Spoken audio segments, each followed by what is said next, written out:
that is for two reasons. For one, it's of course a revolution that takes place in the very heart of the Caribbean. So we are talking here about the mass flight of about 20,000 to 30,000 people right from the center and from one of the most important colonies in the world at this time, which was French Saint-Domingue.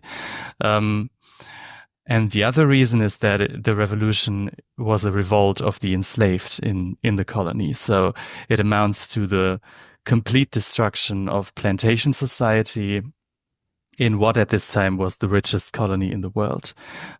So Saint-Domingue was the main exporter of coffee, also an important node of the sugar trade, and naturally, of course, also the trade in enslaved people across the Atlantic.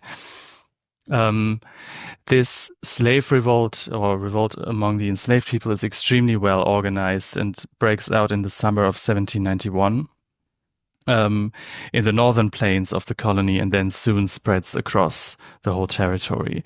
And then a war breaks out that lasts for, well, at least 13 years. The conflict goes on for much longer, but the time period I'm interested in roughly goes until 1804, when the colony declares its independence as Haiti, the first Black republic in history.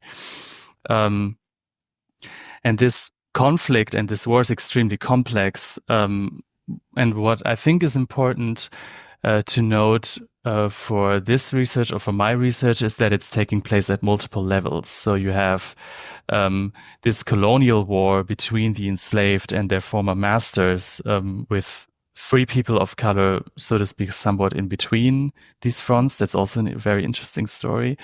But also against the background of the French Revolution, you have the conflict between royalists and Republicans. And this is where the British come in mainly.